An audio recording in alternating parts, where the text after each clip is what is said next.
everyone, I'm your host Pensyfan19 and welcome to the November 2022 Pensyfan Periodical. This is a monthly news series which covers most of the day's railroading headlines from around the world, as well as my opinions on them.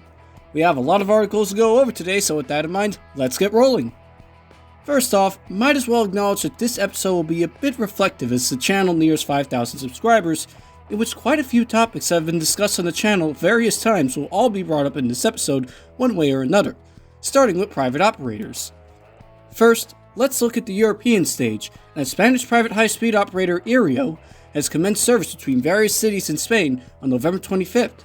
This gives Spain 3 different high-speed rail operators in the country, along with SNCF's Ouigo, as well as the nationally owned AVE and AVLO from Renfe, thus making the European nation one of the most competitive stages for high-speed rail. These services will be operated by Frecciarossa 1000 HSTs, with an almost identical livery to their Italian counterparts, which shouldn't be too surprising since one of their shareholders is Trenitalia, as well as a Spanish airline named Air Nostrum. It's nice to see that some of the airlines are switching from the skies to the rails as more passenger rail services are being offered from a wide variety of operators, mostly for lower prices as they compete for the fastest and most economic services. Although, some argue that a system of so many competing passenger rail operators will make them less cooperative with connecting services for longer distances. Yet, any system that can successfully take on the airlines one way or another should be encouraged, along with regulations that would enforce price caps, connecting services, and through running between certain corridors. Wendover Productions also made a video about the specific operations of these low-cost high-speed services in Europe that utilize existing state-owned tracks, since Europe continues to develop one of the largest passenger rail networks in the world, now facing new competition from various companies. However, Europe isn't the only continent where the private sector is looking into their own passenger rail service, as both Australia and Brazil are encouraging the private sector to construct more railways instead of airports or highways, thus showing how various countries around the world are recognizing and investing in the efficiency of rail transport.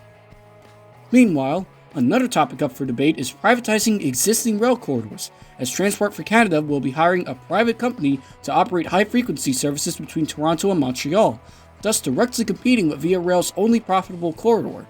Although it would be nice to see some competition against the existing passenger rail service, many worry if the loss in revenue caused by this competition will result in the Canadian government cutting less profitable services, as they have when Via didn't even face any passenger rail competition.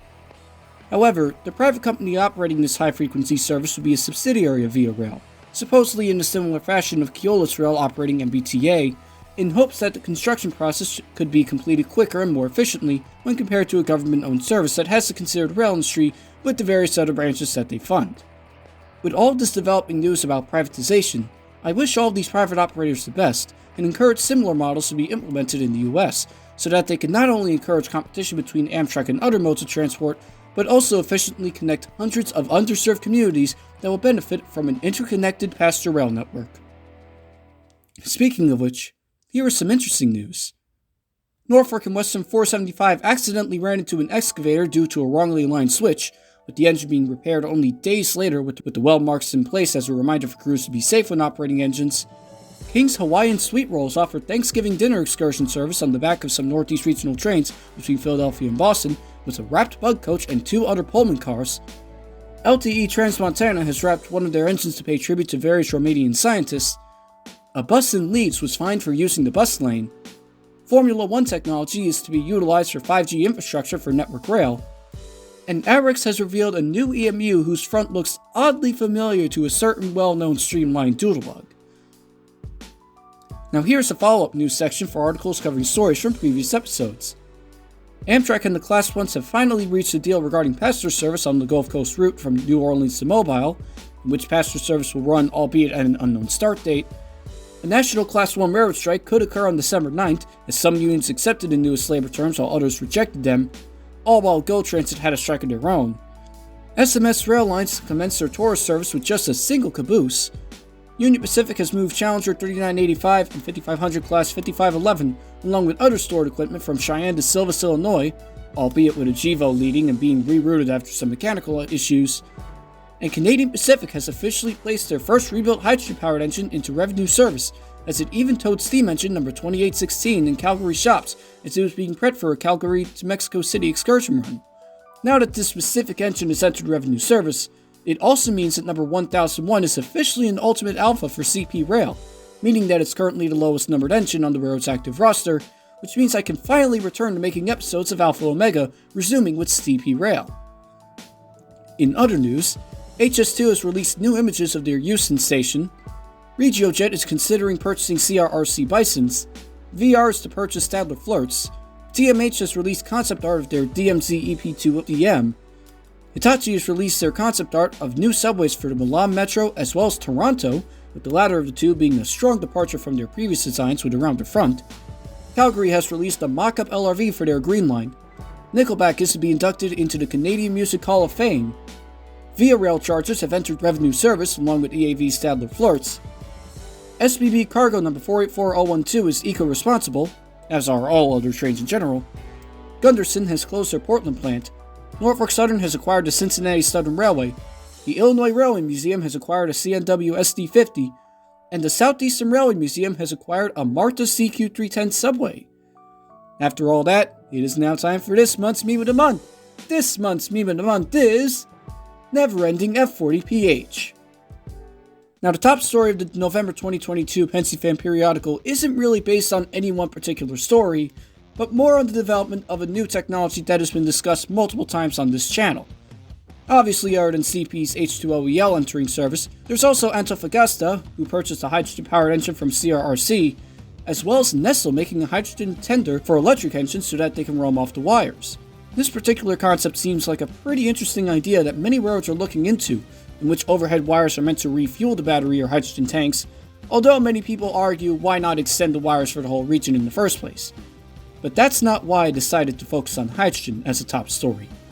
In addition to the unusually large number of hydrogen-related articles, one more locomotive manufacturer revealed plans to not only develop a hydrogen-powered prime mover, but also a brand new class of hydrogen-powered locomotives, with a design unlike anything in all of railroading history. It's time for the moment you've been waiting for. Okay,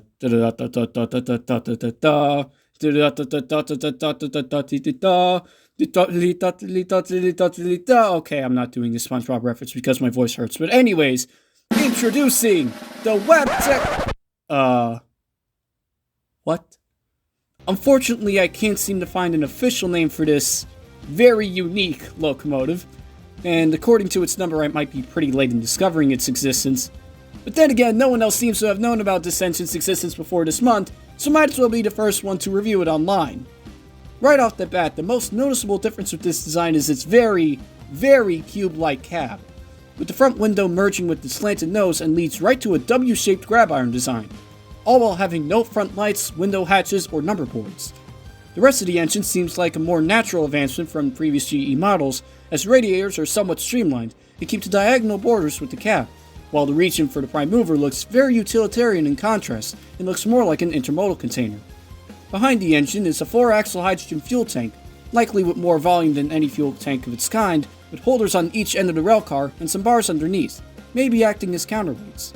Basically, this design is a sharp departure from GE's Y-cab tradition, even from the battery-powered flex drive, as the only components unchanged from previous Wabtec/GE engines are the ditch lights, front plow, and trucks.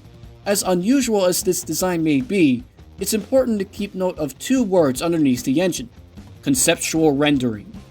There's a good chance that this relatively simple design could be heavily modified in the coming years, especially since Wabtec's development in hydrogen power has been ongoing for at least a year now, so modifications to meet various safety standards and height restrictions might be made for the finished product. Needless to say, it will certainly be interesting to see these various designs for not only Wabtec's newest engine, but also for other alternate fuel-powered engines, ranging from repaints to new cabs. Thank you everyone for watching this month's episode of the Pensyfan Periodical. There have been a lot of rail news headlines for the month, and it will be very interesting to see what the future has in store for all of these articles. Thank you again for watching. If you enjoyed this video, don't forget to like and subscribe for more. Have a good day.